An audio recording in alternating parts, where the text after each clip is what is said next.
Hey, it's Faith here. Faith of the Chaotic Soaper on YouTube and Faith and Bagura on Substack and TikTok. And I'm here today to do, I don't know what number this is, a book roundup for 2026. I've been binge reading.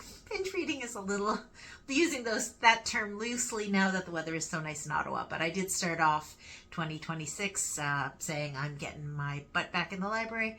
I'm rebooting my reading habit. I used to be a voracious reader, and then many of you can probably relate, I stopped being a voracious reader, and then I think I didn't even know how to read anymore, and I couldn't focus or concentrate, and that's been getting a lot better. And I've been reading, I would read about 3 books, and then I would make a little video summary and just say, hey, here's what I read, here's kind of what I thought. Generally they were books from the library. I think this roundup, again, they're books from the library. I have bought at least one of the books that I read this time. I'm back. Anyhow, yeah, I did make a longer video in sort of chunks today where I went all around my book piles and told you about the different kind of projects and reasons for different piles and showed you all the things that I'm planning to read and haven't read yet. And ended off with what I'm currently reading and almost finished, and I will include that book today. But that video will be out a little later because it's going to need some editing, and it's going to be longer than this one, so might not be for you. Who knows? Who knows? Maybe it is. Maybe it is. Anyhow, I'm having fun doing them, so I'm going to continue doing them. Na boo boo. So the first book I read for this chunk of books is Serafina by Rachel Hartman. I got this book out of the library and I loved it, and I bought it, and I bought all the other books in the series. And if you're interested in the series and what other books she's written, you can watch that other video when it comes out. So in this book, it's a world where dragons exist, and they are capable of transforming, morphing, living in the bodies of people, and then transforming back. It is a fantasy book. It's in a very kind of Baroque world, and she seems to be an expert on the Baroque, on the clothing, and very dear to my own heart, the music. And Serafina is a musician. She's also, I won't give any spoilers, she's something else too. She has a special place in the world where she can't exactly confide in people her own unique situation, what she's got going on, but she's kind of got a foot in both worlds, and that it becomes harder and harder for her to play her own story close to the vest as she gets to know people and to love people, and so on. So this book, this writer really knows a lot about that period. She knows a lot about Baroque music. She understands being a musician. And I was fascinated with the dragons because, again, in the writing that I'm doing, I did want to include a character who has a very similar situation. And I didn't know about this book when I started writing. And then as I learned about it, I was like, this is a must read, and it is fantabulous. The world building is great. I can't say how much I enjoyed it, and like I say, I have bought the 3 books that are in this series, including this one, so I have 2 more of these to read later. But Serafina by Rachel Hartman, highly recommend this book. Then the second book that I read, and I don't have it here because I had to take it back to the library, but I will put the cover so you can see, and it was Psalm for the Wild-Built, and I am really sorry, Psalm for the Wild-Built, I cannot remember your writer's name right now. I would have to check in my book, and I'm not going to leaf through the book in front of everybody. Psalm for the Wild-Built is a small book, like it's a compact looking book. It did take me a little while to read it. Nevertheless, it was great. But I think there was other things going on in my life, and I was taking it in the car and reading a little, and then I had to go pick up various kids, various places and stuff. So it slowly got read. I would say it's a book that's more about the character, the internal things that are happening with them, which are understated, but obviously they're having some big transitions inside of them about how they feel, and they're on a discovery of learning more about themselves. It's set in a really cool solar punk sort of world that isn't Earth, but it's Earth-like, and it's another possibility of how things could go on Earth. And it exists in a world that's kind of post-AI, post-robotics, where robots have gone off into the wilderness and said, we're going to leave you alone, you can leave us alone, and the humans have abided by that. And then it's the kind of world that people would build if they weren't constantly staring into their screen, and if they didn't use robots to build things in factories and sort of mass produce things, and people had to go back to like not over very processed food. You have to grow, you have to cook, you have to do all these things again, so life sort of slows down accordingly, but people still have really enriching lives. And the author describes in different places as this character's traveling from place to place with a bicycle with kind of a trailer, and I think they call it like the ox cart or the ox bike or something too. It's very evocative anyhow, and you can I think inside this little mush ball in my skull, I was imagining the whole world and what the sky was like and what the light was like and what it felt to be paddling the bike, and it's a dirt road, and what it's, smelled like, different, describing the plants, or like, going down into like a, the different towns, the countryside going by as the character starts in the city and leaves the city and goes on this journey.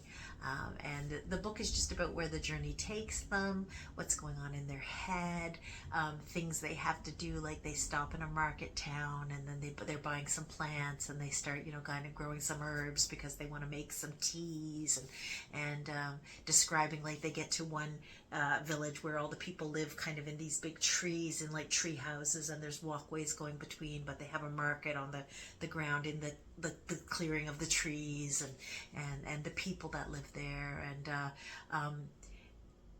it'll do your soul good to take your mush ball and let it live on planet Song for the Wild Built for a while.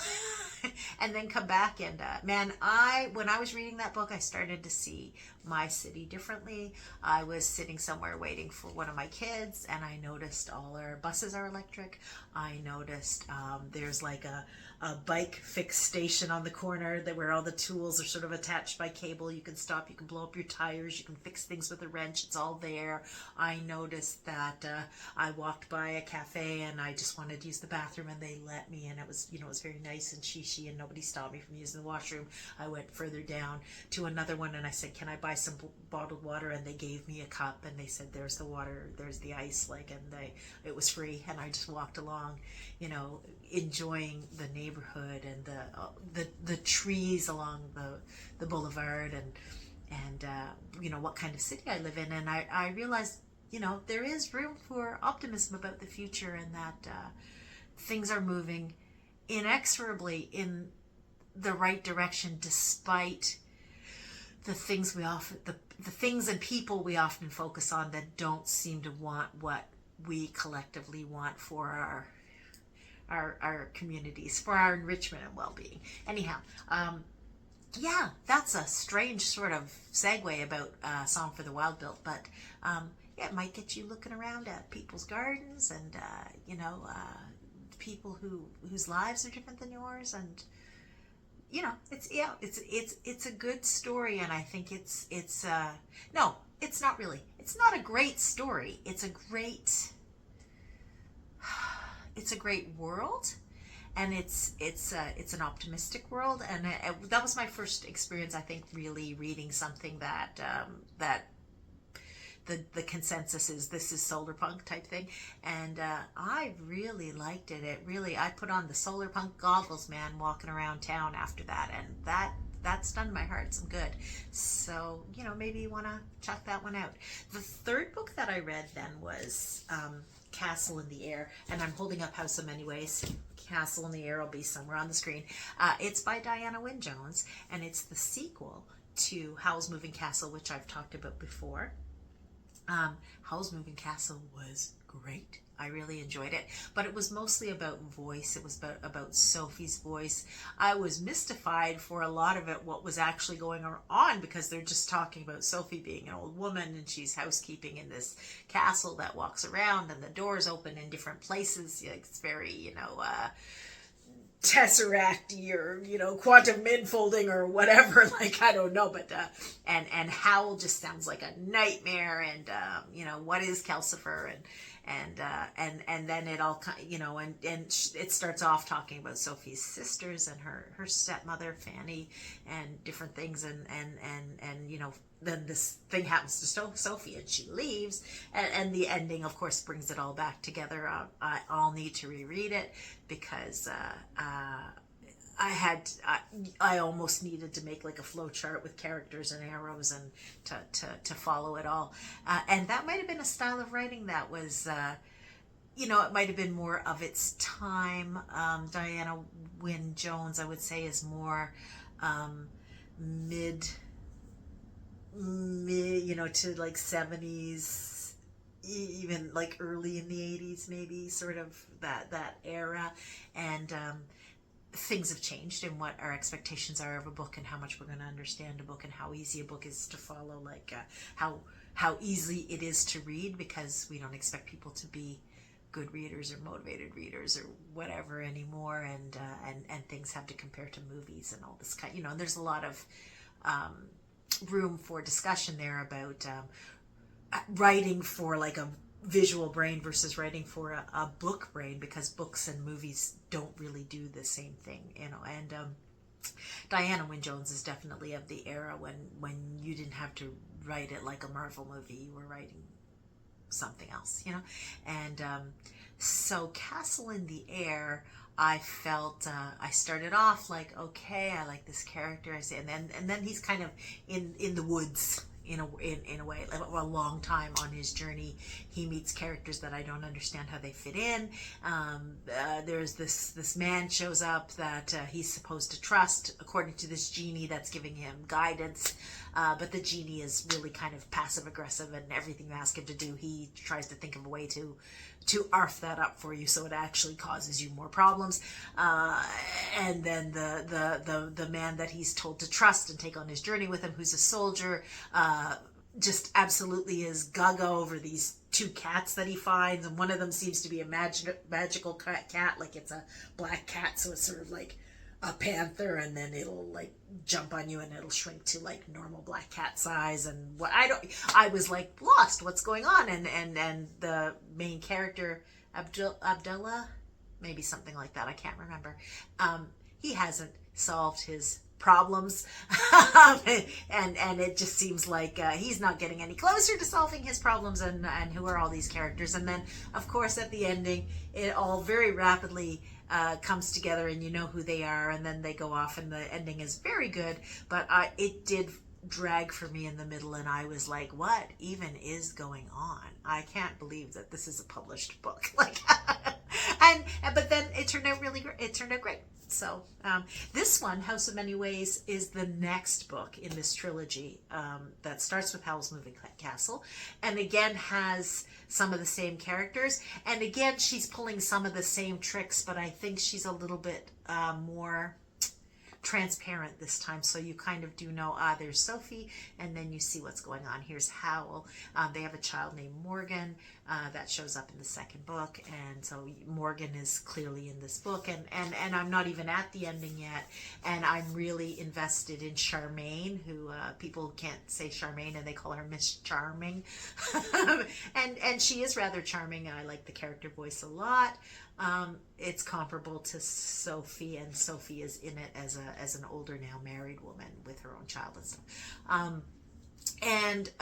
So I'm enjoying this one. It's not really dragging as much for me, but life is busy right now, so haven't finished it yet. The is that the fourth book? Oh my goodness, I've talked about 4 books. So those are the books I'm reading, or I've read recently, and I guess those are my June books. I don't know if I did one in May. Maybe they're my May-June books. Oh my goodness, which makes me feel like I'm reading quite slowly now. Anyhow, that's what I've read recently. What have you read recently? Drop me a comment. Have you read some of these books? Did you like them? What do you think? What should I read next? You can check out my video on my very large TBR pile, which will be coming up soon. And I made it because I wanted to, and I like that. And I'm sorry for making so many videos lately. It's just, I don't know, somehow hitting the right note while I draw my maybe my writing practice more back to that, where I'm practicing and I'm not hitting publish so much on stuff, or when I do publish something that's from 750 words, it's a bit disjointed. So I'm enjoying videos for now, and maybe later I'll have more to share on some of the real writing I've done this sort of spring into summer. Okay, enjoy your summer reading, and I'll talk to you soon. All for now, bye.